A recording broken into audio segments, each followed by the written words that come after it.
آج کی شب قرآن عظیم کے 8.5 پارے مکمل ہو چکے۔ اللہ عز و جل مکمل قرآن عظیم کو صحیح تجوید سے پڑھنے اور آپ سب کو سماعت کرنے کی توفیق عطا فرمائے۔ سورہ اعراف آج تلاوت ہوئی ہے اور سورہ انعام کا کچھ حصہ۔ 8ویں پارے میں جو خاص سورہ اعراف میں ذکر آیا ہے وہ انسان کی تخلیق کا ذکر، یعنی سب سے پہلے اللہ تبارک و تعالیٰ نے انسان کو جو بنایا، یعنی سیدنا آدم علیہ السلام کو اللہ تبارک و تعالیٰ نے فرمایا قرآن میں وَلَقَدْ خَلَقْنَاكُمْ ثُمَّ صَوَّرْنَاكُمْ، ہم نے تمہیں پیدا کیا اور پھر اچھی صورت بھی دی۔ بلکہ قرآن میں مولا فرماتا ہے ثُمَّ قُلْنَا لِلْمَلَائِكَةِ اسْجُدُوا لِآدَمَ، پھر ہم نے فرشتوں سے کہا کہ تم آدم کو سجدہ کرو۔ یہ تخلیق کی جو ابتدا ہے اس کے متعلق جو روایات ملتی ہیں تفاسیر میں، چند باتیں میں عرض کرتا ہوں۔ آدم علیہ الصلاۃ والتسلیم کو جب پیدا کرنا اللہ تبارک و تعالیٰ نے ارادہ فرمایا تو فرشتوں سے فرمایا، فرشتوں سے یوں کہا کہ میں زمین میں اپنا ایک نائب بنانا چاہتا ہوں، اپنا خلیفہ۔ اب اندازہ کریں انسان کو اللہ نے اپنا خلیفہ فرمایا۔ نائب کس بات کا؟ خلیفہ کیا ہوتا ہے؟ یعنی اللہ تبارک و تعالیٰ کے احکام کو زمین پر نافذ کرنے والا، اسی کو خلیفہ کہیں گے۔ خلیفہ کا مطلب وہ مت سمجھو آپ جو پیر صاحب کے خلیفہ ہوتے ہیں۔ اللہ تبارک و تعالیٰ کی رضا کے مطابق اس زمین پر زندگی گزارنے والا اور احکام الہیہ کو ہی نافذ کرنے والا وہ خلیفہ ہے زمین پر۔ تو فرشتوں سے جب اللہ نے یہ فرمایا تو فرشتوں نے کہا کہ اے رب تو ایسے کو اپنا خلیفہ بنائے گا جو زمین میں جانے کے بعد قتل و غارت کرے گا، خون ریزیاں کرے گا، فساد کرے گا؟ ہم تو تیری اچھی تسبیح کرتے ہیں، ہم تیری پاکی بولتے ہیں۔ رب تبارک و تعالیٰ نے فرمایا انی اعلم ما لا تعلمون، جو میں جانتا ہوں وہ تم نہیں جانتے۔ یہاں سے کچھ باتیں سمجھ میں آتی ہیں۔ فرشتوں کو کیسے پتہ تھا کہ زمین پہ جانے کے بعد یہ خون ریزی کرے گا، فساد کرے گا؟ لوگ تو رسول کے علم غیب کا انکار کرتے ہیں، وہ تو فرشتوں کی بات ہے۔ ابھی انسان کو بنایا بھی نہیں ہے، زمین پہ بھیجا بھی نہیں ہے، اس سے پہلے ہی فرشتے کہہ رہے ہیں کہ ایسے کو تو خلیفہ بنائے گا جو زمین میں جانے کے بعد فساد مچائے گا۔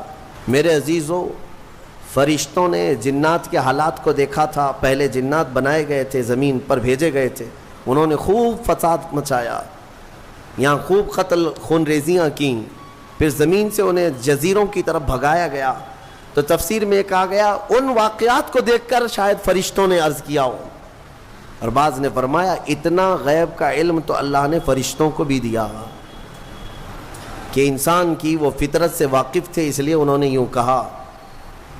اب اللہ تبارک و تعالیٰ نے جو فرمایا میں جو جانتا ہوں وہ تم نہیں جانتے، یقیناً حق ہے۔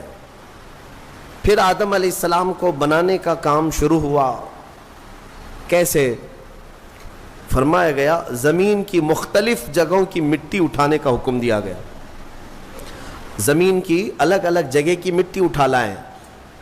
کئی روایات ہیں اس میں، جبرائیل علیہ السلام آئے، زمین کی الگ الگ جگہ سے مٹی وہ جمع کر رہے تھے، تو زمین نے بھی رونا شروع کیا کہ مجھ سے مٹی لے جا رہا ہو، اس سے انسان بنایا جائے گا، پھر یہ واپس آئے گا میرے ہی اوپر فساد کرے گا، خون ریزیاں کرے گا۔ پتہ چلا زمین کو بھی معلوم ہے، زمین کو بھی معلوم ہے بعد میں ہونے والی چیزیں۔ تو جب زمین نے رونا دھونا کیا تو یہ روایات بعض تفاسیر میں ہیں، میں صرف آپ کو اس کی صحت اور ضعف پر کلام نہیں کر رہا ہوں، عرض کر رہا ہوں۔ جبرائیل علیہ السلام واپس رب تعالیٰ کی بارگاہ میں آئے، عرض کیا کہ مجھے زمین پر بڑا ترس آیا، زمین پر بڑا رحم آیا، وہ مٹی چھوڑ آئے۔ اسی طرح کئی فرشتے آئے، میکائیل علیہ السلام، اسرافیل علیہ السلام، زمین کا وہی رونا دھونا تھا۔ پھر اسرائیل علیہ السلام آئے، جب زمین نے ان سے یہ کہا کہ کیوں اٹھا لے جاتے ہو، تو انہوں نے زمین کے رونے دھونے کا کچھ خیال نہیں کیا، وہ جگہ جگہ سے مٹی اٹھا لیا اور رب کی بارگاہ میں لے کر پہنچ گئے۔ مٹی لائی گئی مختلف جگہوں کی، اب اسے گوندھا گیا، مٹی کو گوندھا گیا۔ وہ پانی کیا تھا وہ اللہ بہتر جانے، جنتی پانی تھا۔ مٹی کو جب گوندھا گیا، یہ پورا پروسیس قرآن میں بیان کیا گیا ہے اور بعض احادیث میں بھی ہے۔ گوندھ کر کے جب اس کو تیار کیا گیا، پورا ایک پتلا، ایک شکل بن گئی، ایک شکل بن گئی، تو اب اسے سکھایا گیا۔ قرآن میں یہ بھی فرماتا ہے رب تعالیٰ وَلَقَدْ خَلَقْنَا الْإِنسَانَ مِنْ صَلْصَالٍ كَالْفَخَّارِ، یعنی بجتی ہوئی مٹی جو ہوتی ہے نا، مٹکا جیسے ٹک ٹک آواز آئے، بجتی ہوئی مٹی سے ہم نے انسان کو بنایا۔ جب پورا پتلا تیار ہوا، پھر اس پر بارش برسائی گئی، اس پر 40 دن تک بارش برسائی گئی مضبوط کرنے کے لیے۔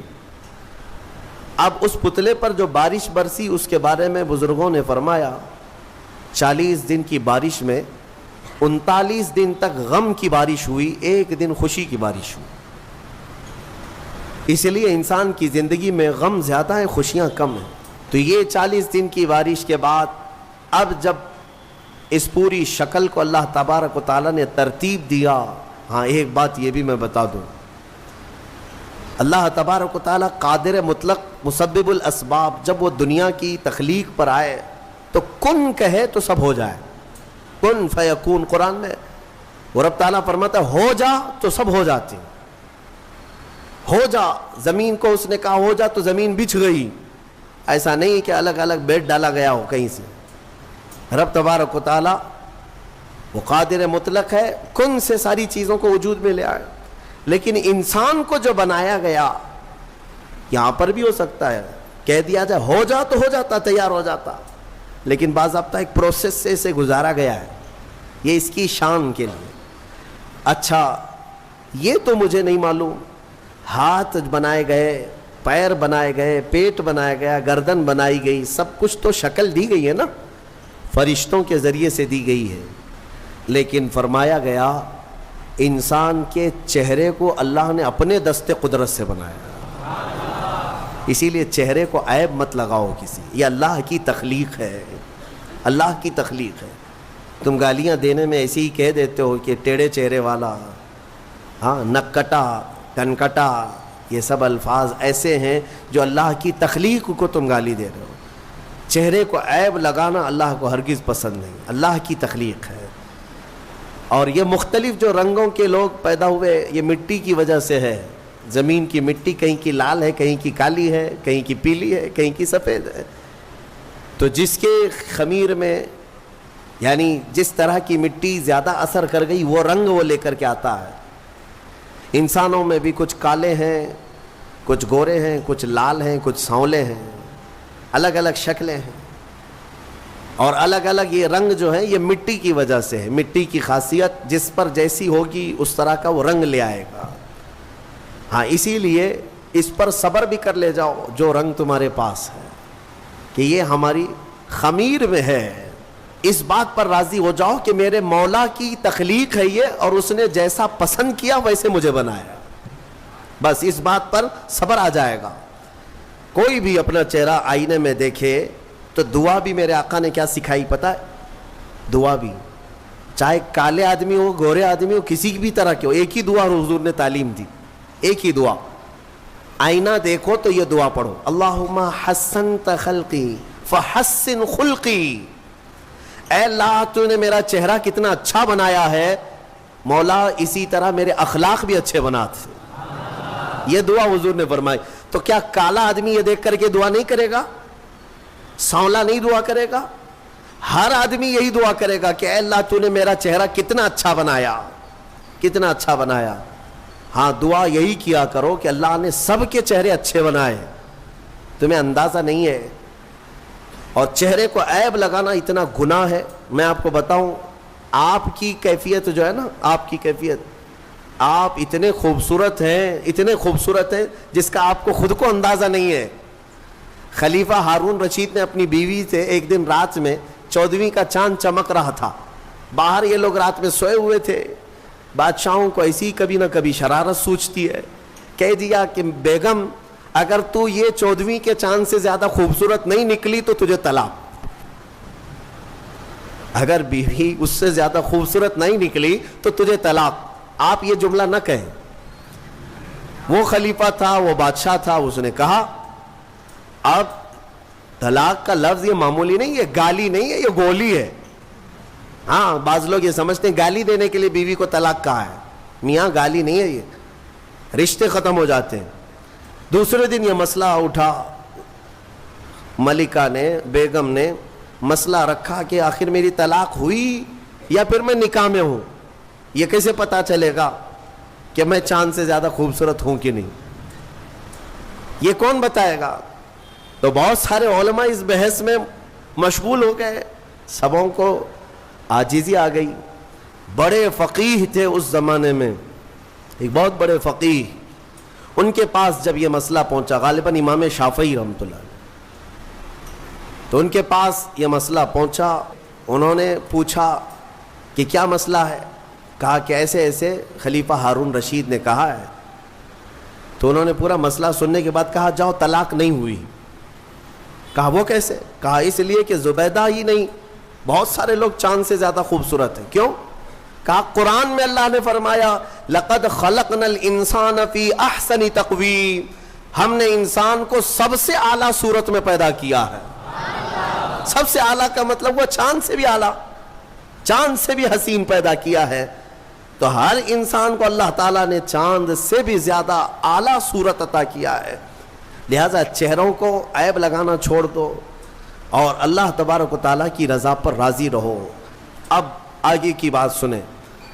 پورا انسان تیار ہوا, اس میں روح پھونکی جانی تھی, اس انسان کو بولتا ہوا چلتا ہوا اور روح والا بنانا تھا. تو فرمایا گیا کہ ان کے پیشانی پر, ان کی ناک سے روح کو ڈالا گیا. روح کیا چیز ہے؟ روح کو دیکھا آپ نے؟ روح کو دیکھا ہے؟ ہاں, اس مسئلے میں تو ساری دنیا آج بھی پریشان ہے. قرآن میں بھی یہ سوال کیا ہے, صحابہ نے آ کر سوال کیا تھا اور اللہ نے جواب بھی دیا. آج دوسری قوموں والے بھی اس بات کو مانتے ہیں کہ آتما ایک نراکار ہوتی ہے, یعنی دکھتی نہیں ہے, روح دکھتی نہیں ہے, لیکن ہے کیا چیزیں؟ تو رب تبارک و تعالیٰ نے فرمایا یسألونک عن الروح قل الروح من امر ربی. اے محبوب, آپ سے لوگ روح کے بارے میں سوال کرتے ہیں, آپ فرماتے ہیں روح اللہ کا ایک حکم ہے, یہ نور ہے. جس طرح روشنی پھیلی ہوئی ہے پکڑ میں نہیں آتی اور پتہ نہیں چلتی, روح اسی طرح ایک نور ہے. جب اس روح کو اس جسم میں ڈالا گیا تو بعض بزرگوں نے فرمایا کہ روح باہر نکل آئی. کہا کہ اندر بہت اندھیرا ہے, اندر مٹی کا بنا ہوا انسان, اندھیرا بہت ہے. روح نور ہے, مٹی میں اندر اندھیرا ہے. تو پھر دوبارہ ڈالا گیا, پھر وہ روح قرار نہ پائی, باہر نکل آئی. تو مفسرین فرماتے ہیں پھر آدم علیہ السلام کی پیشانی پر نور محمدی کو رکھا گیا. اللہ تعالیٰ نے اپنے حبیب پاک صلی اللہ علیہ وسلم کے نور کو آدم علیہ السلام کی پیشانی میں ودیعت فرمایا, پھر روح کو ڈالا گیا. اب روح جا کر جسم میں قرار پائی اور پھر آدم علیہ السلام کو سب سے پہلے ایک چھینک آئی, اور چھینک آتے ہی سب سے پہلے آپ کی زبان سے ایک جملہ نکلا الحمدللہ. یہ انسان کی زبان سے نکلنے والا سب سے پہلا لفظ ہے. کیا ہے؟ الحمد. آج بھی چھینکتے ہیں تو ہم کیا کہتے ہیں؟ یہ آدم علیہ السلام کی زبان سے نکلنے والا پہلا جملہ. لیکن کمال تو دیکھیں, رب تعالیٰ نے اپنا آخری کلام قرآن اپنے حبیب پر اتارا بھی ہے, تو اس کی ابتدا بھی کہاں سے فرمایا؟ الحمدللہ رب العالمین. قرآن کی ابتدا کہاں سے ہے؟ الحمدللہ سے ہے. تو انسان کو یہ بتانا ہے کہ اے بندے, تیری جو اصل ابتدا ہے وہ الحمدللہ سے ہے, جہاں قرآن ابتدا کر رہا ہے, اور قرآن کے ساتھ رہے گا تو تو حقیقی زندگی پائے گا. اب آدم علیہ السلام جب بیدار ہوئے تو اب سنیے اللہ تعالیٰ نے کیا کیا. رب تبارک و تعالیٰ ان کے سامنے دنیا کی ساری چیزوں کو پیش کیا, جو جو ہونے والی تھی یا جو کچھ بھی, سب کے نام سکھا دیے. وعلم آدم الاسماء کلہا، سب چیزوں کے نام آدم علیہ السلام کو سکھا دیے، درخت، پودا، پھل پھول، زمین، آسمان، چاند، تارے، سمندر، مچھلیاں، جنات، انسان، ہر ایک چیز کا نام، جو بھی دنیا میں چیزیں ہیں سب کے نام۔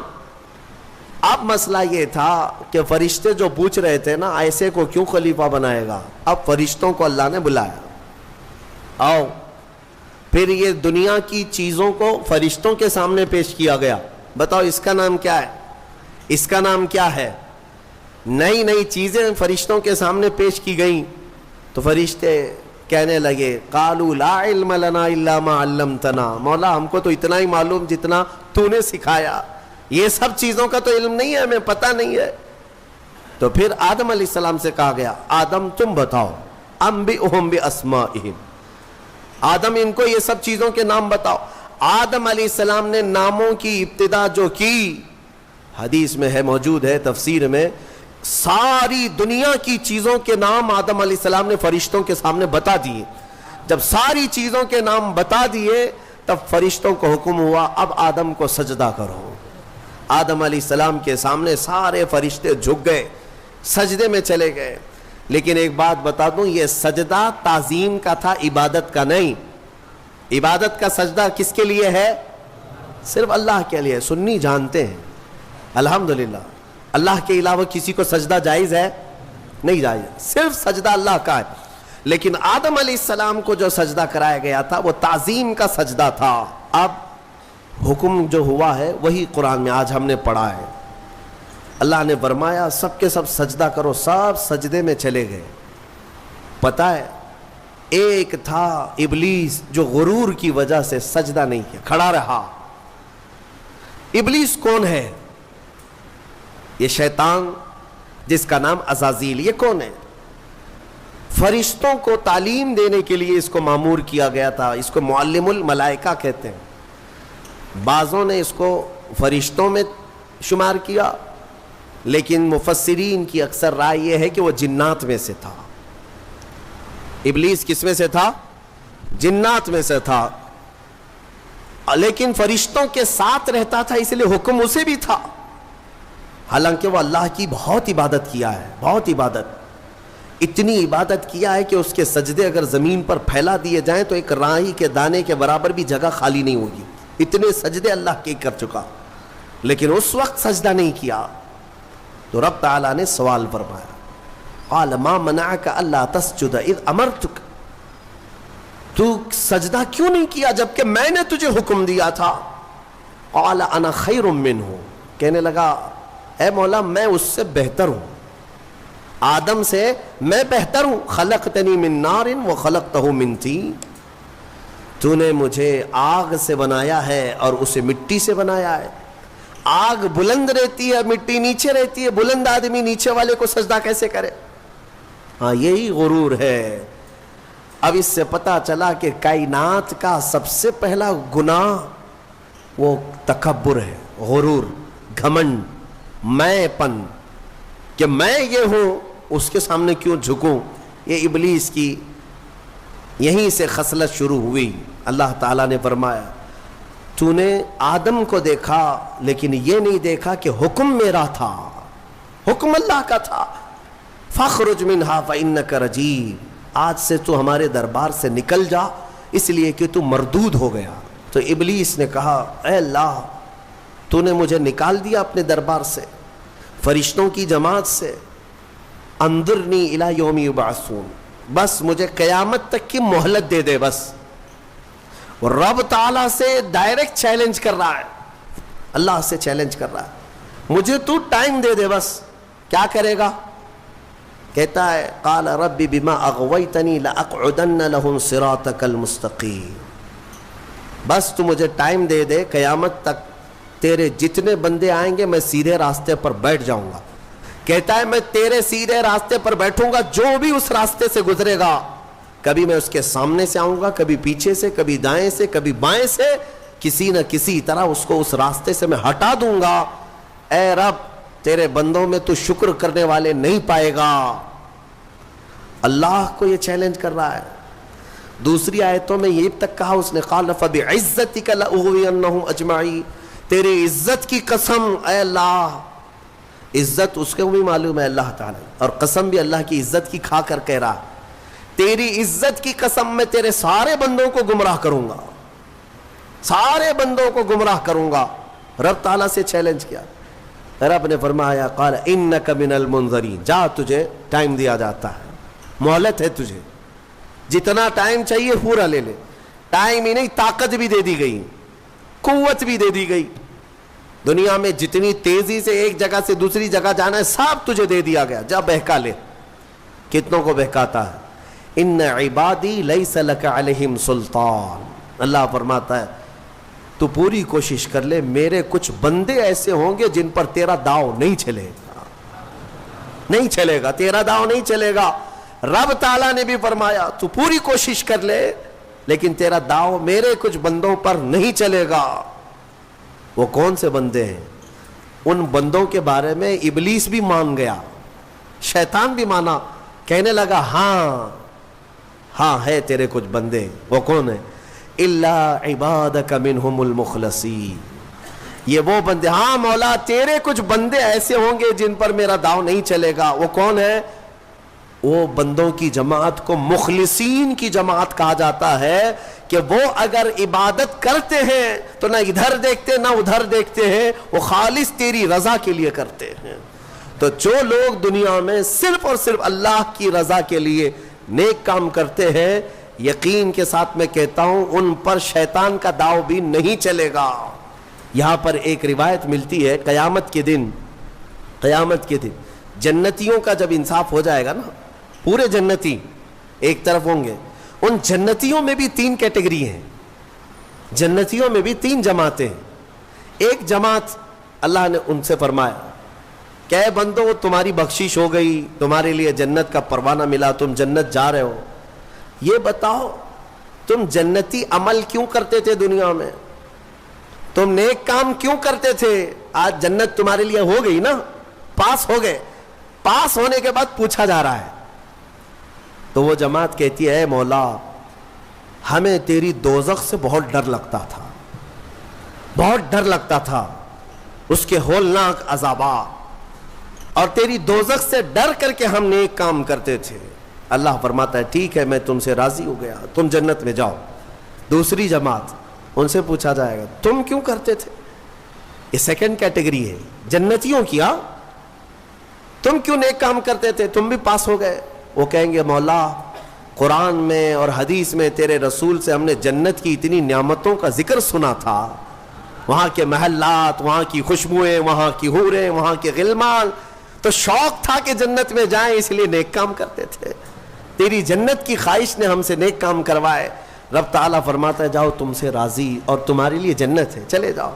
تیسری ایک جماعت ہوگی جنتیوں کی، یہ لاسٹ کیٹیگری ہے.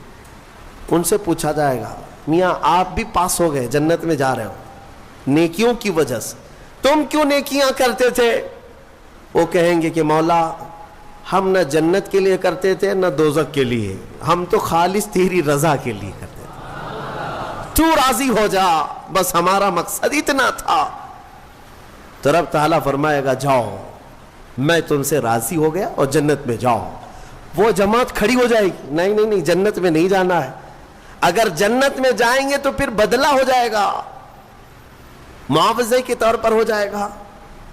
پھر ہم کو اندر جانے کے بعد دوسرے لوگ تانا ماریں گے تم بھی جنت کے لیے کرتے تھے، وہاں بولے کچھ اور ہو، ہم نہیں جائیں گے جنت میں. رب تعالیٰ پھر دوبارہ فرمائے گا کیا ہے مومنوں میں تم سب سے راضی ہوں، تم میری رضا کے لیے کر رہے تھے، میں راضی ہوا، جاؤ جنت میں.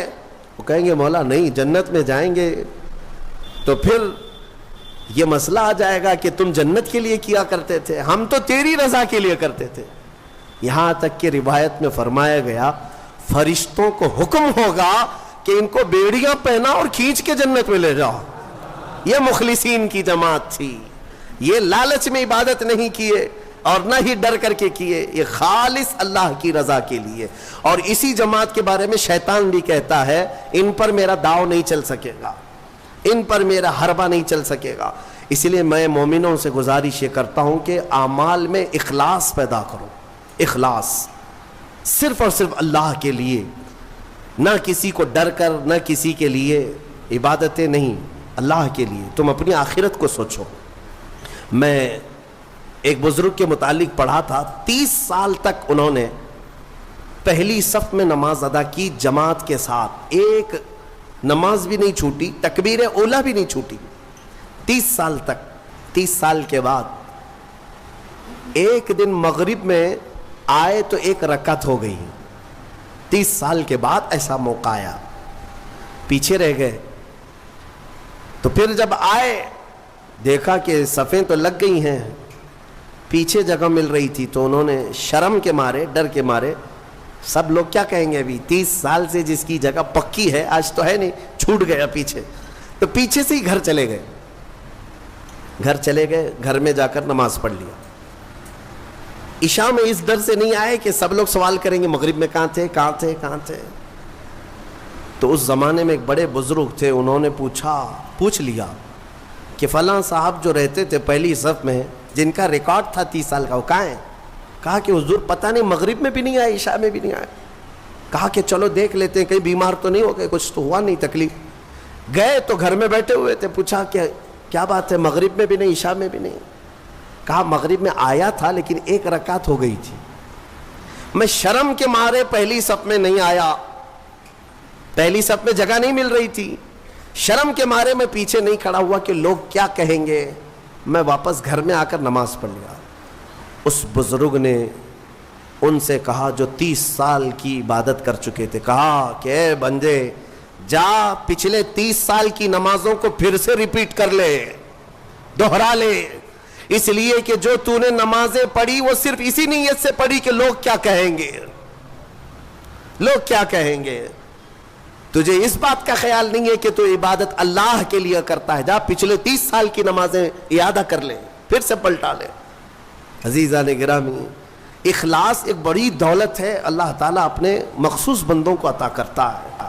بات میں یہاں پر سمیٹتا ہوں کہ ابلیس لعین آدم علیہ السلام کو سجدہ نہ کیا، غرور اور گھمنڈ میں اللہ تبارک و تعالیٰ سے چیلنج کر کے نکلا، اسے اللہ نے ٹائم دیا، وقت دیا قیامت تک کا، اور وہ بہکاتا گھوم رہا ہے ابھی بھی۔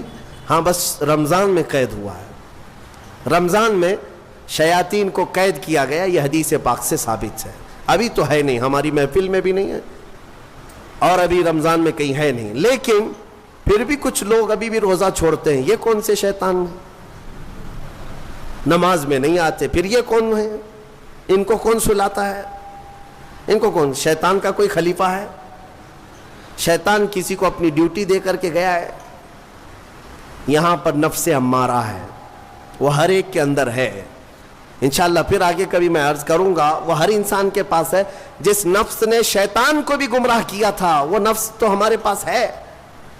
نفس ایک بہت ہی خطرناک چیز ہے، اسی سے لڑنے کو میرے آقا نے جہاد اکبر کہا۔ جو اپنے نفس کے خلاف لڑائی کرے گا وہ جہاد اکبر ہے، بڑا جہاد ہے۔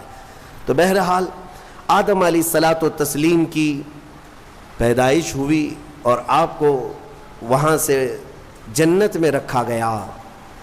اب یہاں پر کچھ باتیں مجھے عرض کرنی ہے، وہ یہی ہے کہ آدم علیہ السلام کو جب ساری چیزوں کے نام بتائے گئے اور سب کچھ علم دیا گیا اور پھر جنت میں رکھا گیا، جنت کیسی ہے؟ وہاں کسی چیز کی کمی ہے؟ کوئی چیز کی کمی نہیں، ساری نعمتیں ہیں، لیکن اس کے باوجود آدم علیہ السلام کو کچھ بے قراری تھی۔ کیوں؟ اس لیے کہ انسان جو ہے تنہا نہیں رہتا، انسان کو کوئی دوسرا انسان چاہیے۔ انس سے بنا ہے انسان، انس کہتے ہیں محبت کو، اس کے فطرت میں ہے یہ۔ تو آدم علیہ السلام کو جو یہ بے قراری تھی وہ تنہا ہونے کی، پھر ایک دن اللہ رب العزت نے ان کی بائیں پسلی سے کچھ حصہ نکالا اور اس سے ایک عورت کو بنایا گیا، وہ حضرت حوا تھی۔ ہاں اتنی بات میں آپ کو بتا دوں، آدم علیہ السلام کی پیدائش وہ کس جگہ ہوئی اللہ بہتر جانے، کوئی تو جگہ ہوگی، لیکن عورت کی پیدائش تو جنت کے اندر ہوئی۔ کہاں ہوئی ہے؟ جنت کے اندر ہوئی ہے۔ ہاں جنت میں پیدا ہوئی ہے عورت، یہ اس کا مقام ہے، اور یہ جنتی چیز ہے۔ اللہ تبارک و تعالیٰ نے اس میں جو خوبصورتی رکھی ہے عورت کے اندر، وہ جنت کی کشش ہے۔ جب حضرت آدم علیہ السلام حضرت حوا کو دیکھتے ہیں، آپ کو پتہ ہے حضرت حوا دنیا کی سب سے خوبصورت عورتوں میں سے ایک ہے، سب سے خوبصورت تھی۔ آدم علیہ السلام ان کی طرف ہاتھ بڑھانے لگے، رب تعالیٰ کا حکم ہوا آدم تمہارے لیے حلال نہیں، تم اس کا مہر ادا کرو، مہر ادا کرو۔ مہر دینا یہ جنتی قانون ہے، آج بھی ہمارے نکاح میں مہر رکھا جاتا ہے۔ آدم علیہ السلام نے عرض کیا کہ مولا میں یہاں کس چیز کا مالک ہوں، کیا چیز مہر میں دوں؟ رب تبارک و تعالیٰ نے فرمایا آدم تمہاری اولاد میں اخیر زمانے میں میرا ایک محبوب نبی پیدا ہوگا جس کو آسمانوں میں احمد زمینوں میں محمد کہا جائے گا۔ آدم تم اس پر 20 بار درود بھیجو، یہ حوا کا مہر ہو جائے گا۔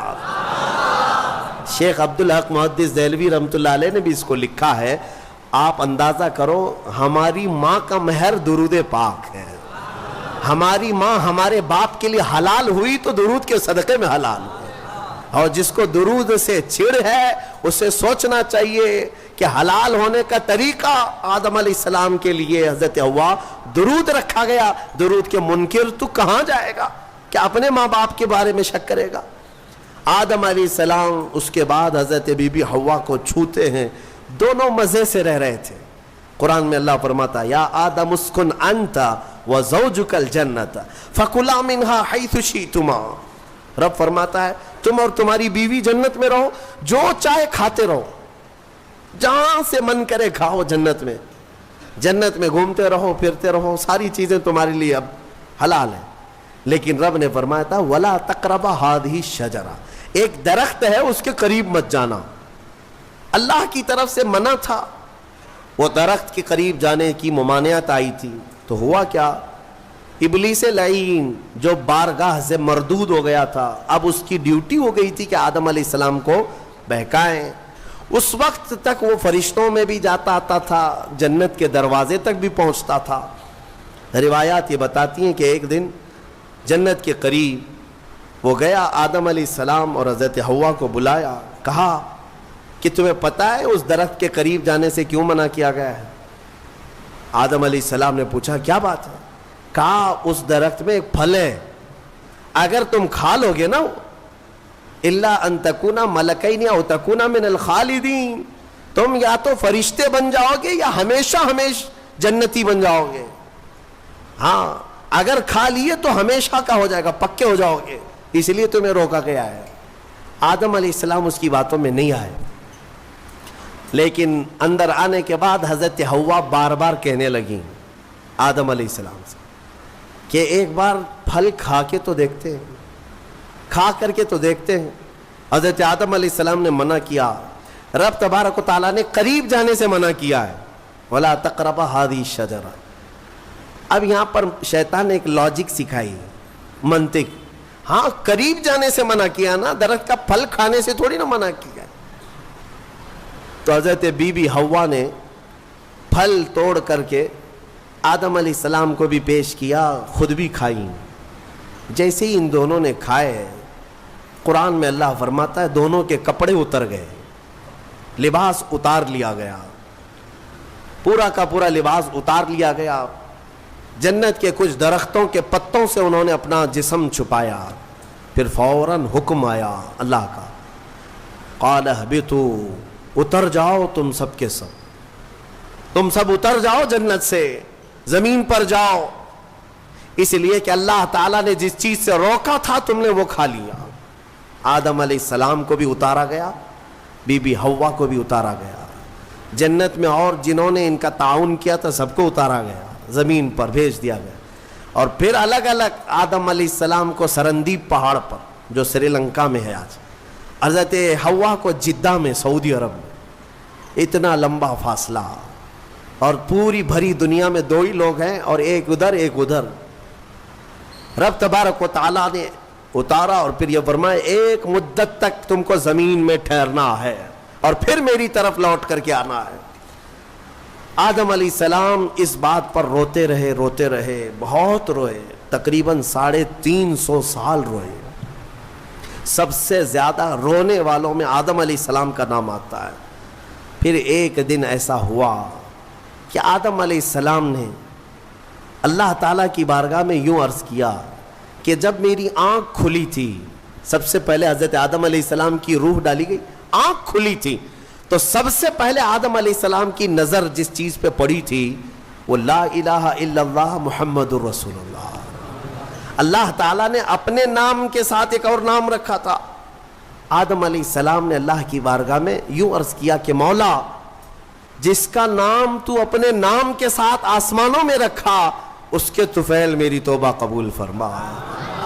فوراً رب تبارک و تعالیٰ نے جبرائیل امین کو بھیجا، جاؤ آدم کی توبہ قبول ہوئی، اس لیے کہ محبوب کا وسیلہ لیا گیا۔ ہاں، اسی لیے ہمارے امام بریلی کے تاجدار فرماتے ہیں، وہ جہنم میں گیا جو ان سے مستغنی ہوا، ہے خلیل اللہ کو حاجت رسول اللہ کی۔ یہ اتنا ہی نہیں میرے عزیزو، تمہیں کیا خبر، قیامت کے دن کے بارے میں بھی اعلیٰ حضرت فرماتے ہیں، خلیل و نجی مسیح و صفی سبھی سے کہیں نہ بنی۔ قیامت کے دن یہ قوم کہاں جائے گی؟ سارے نبیوں کے پاس جائے گی، سب کیا کہیں گے؟ میرے علاوہ کسی اور کے پاس جاؤ۔ ہاں، حضور فرمائیں گے آؤ میں تمہاری شفاعت کے لیے ہوں۔ اس کو اعلیٰ حضرت فرماتے ہیں، خلیل و نجی مسیح و صفی سبھی سے کہیں نہ بنی، یہ بے خبری کی خلق پھری کہاں سے کہاں تمہارے لیے۔ حضرت آدم علیہ السلام کی توبہ قبول ہوئی، اس کے بعد آپ کو حکم ہوا حج پہ جانے کا۔ آپ حج کے لیے آئے، کعبہ اس وقت موجود تھا، فرشتوں کا تعمیر کیا ہوا تھا۔ آدم علیہ السلام سفر کر کے گئے حج کے لیے۔ یہاں سے ایک بات میں عرض کرتا ہوں، دنیا کا پہلا حج ہندوستان کی سرزمین سے ہوا۔ آدم علیہ السلام اسی زمین سے گئے، اور ہمارے لیے فخر کی بات یہ ہے کہ یہ ہندوستان ہمارے باپ کی زمین ہے۔ ہاں، آدم علیہ السلام باپ ہے کہ نہیں ہے؟ ہمارے باپ کی زمین ہے۔ الحمدللہ ہم اپنے باپ کی زمین پر قائم ہیں، ہاں، کسی کے باپ کی نہیں ہے۔ اور فخر سے رہو، خوشی سے رہو، اللہ تبارک و تعالیٰ نے زمین پر تمہیں قرار دیا۔ آدم علیہ السلام جب وہاں پہنچے تو عرفات کے میدان میں حضرت حوا سے ملاقات ہوئی۔ پھر اس کے بعد زندگی کی ابتدا ہوئی، اولاد شروع ہوئی آدم علیہ السلام کی، پھر نسل انسانی کا ایک بہت بڑا سلسلہ شروع ہوا، اور اسی نسل انسانی کی برکت ہے کہ ہم اور آپ زمین پر آج موجود ہیں، اسی آدم علیہ السلام کی نسل سے۔ ایک اور بات خاص طور پر عرض کرنا ہے، وہ یہ ہے کہ آدم علیہ السلام کہاں سے اتارے گئے تھے؟ میں نے ابھی آپ کے سامنے عرض کیا، کہاں سے اتارے گئے تھے؟ جنت سے اتارے گئے تھے، جنت سے اتارے گئے، اور جہاں سے آئے ہیں وہیں پر جانا چاہیے۔ اسی لیے کہا گیا انسان کو کہ تیرا اصلی وطن جنت ہے۔ تیرا اصلی وطن کیا ہے؟ جنت ہے۔ بچہ جب ماں کے پیٹ سے پیدا ہو کر کے دنیا میں آتا ہے تو روتا آتا ہے نا، دیکھا ہے نا آپ نے، روتے ہوئے آتا ہے۔ کیوں روتے ہوئے آتا ہے؟ بزرگوں نے فرمایا، خود میرے مرشد گرامی حضور تاج الشریعہ رحمۃ اللہ تعالی تشریف فرماتے تھے کہ بچہ روتا ہوا اس لیے آتا ہے کہ اس کا اصلی وطن چھوٹ گیا۔ کون سا؟ جنت میں تھی، ہماری روحیں آنے سے پہلے کہاں تھی؟ جنت میں تھی۔ اصلی وطن جب بھی چھوٹتا ہے تو روتا ہوا آتا ہے، اور اسی لیے شاعر کہتا ہے، شاعر کیا کہتا ہے؟ اے انسان تجھے معلوم ہے جب تو پیدا ہوا تھا سب ہنس رہے تھے اور تو رو رہا تھا۔ اے انسان اب زندگی ایسی گزار کر جا کہ جب تیرے جانے کا وقت ہو تو سب رو رہے ہوں اور تیرے لبوں پہ مسکراہٹ ہو، تو ہنستا ہوا جا۔ کون ہنستا ہوا جائے گا؟ جسے اپنے وطن پر جانے کا شوق ہو۔ ہاں، اسی لیے جنت کی خواہش بھی رکھو کہ میرا اصلی وطن ہے، اور کام بھی وہی کرو تاکہ مرنے کے وقت لال پیلے نہ ہو، لبوں پر مسکراہٹ ہو۔ اسی لیے بہتوں کو مرتے وقت مسکرانا یہ ہمارے اختیار میں نہیں ہے۔ ہاں، تم چاہو گے تو مسکرا لیں گے۔ ابھی ہم بیٹھے ہیں، ہنسنے کے لیے بولوں گا تو پورا پھاڑ کر کے ہنسیں گے، ہو سکتا ہے ابھی اختیار ہے، لیکن موت کے بستر پر میاں کسی کے اختیار میں نہیں۔ ہاں، بس وہی ہنسے گا جو زندگی بھر جنت میں جانے کی تیاری کرتا تھا اور مولا اسے موت سے پہلے جنت دکھا رہا ہو اور وہ ہنس رہا ہو، بس وہی ہنسے گا، باقی کسی کے کنٹرول میں نہیں ہے۔ ہمارے باپ آدم علیہ السلام